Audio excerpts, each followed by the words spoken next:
اعلمك طريقة القص العراقي بدون شيش ولا خلفه ولا حد يفيك عليه. اللي ما يعرفوا اني منو، اني الشيف علي ربيعة صاحب سلسلة مطاعم بي اكس. على شرط هذا القص ما يحتاج له بس طماطة وطرشي وشوية صوص.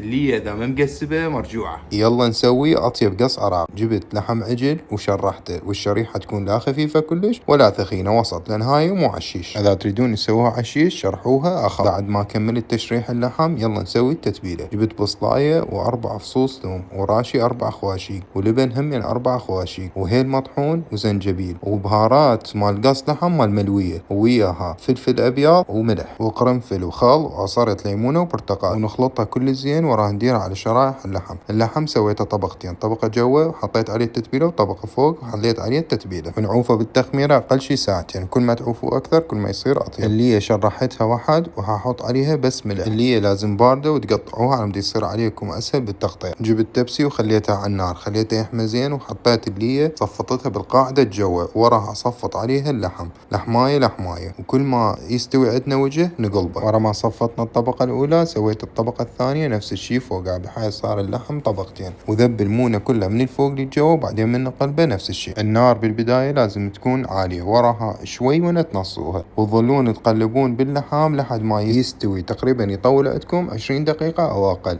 من يكمل عندنا ويستوي الوجهين نطلعه ونبدي نقطعه شرائح ناعمة، حال من تنزلون القص من الشيش. ورا ما نكمل تقطيعه هو اللي رجع على النار ونشوحه من كل الجهات. هاي الطريقة كل سهلة وتخبل، تفيد البيوت وتفيد المطاعم البسيطة، وطعم هذا القص يخبل حال البشيش.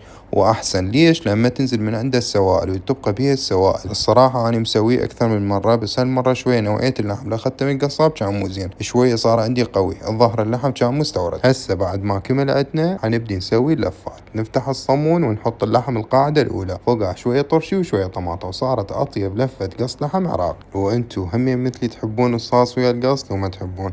أنا عندي كل لفات القص لازم أخلي لها صاص شوي وأنا مايونيز. وألف عافية مقدما على كل من يسوي الوصفة. أسهل وأطيب طريقة قص عراقي بالبيت.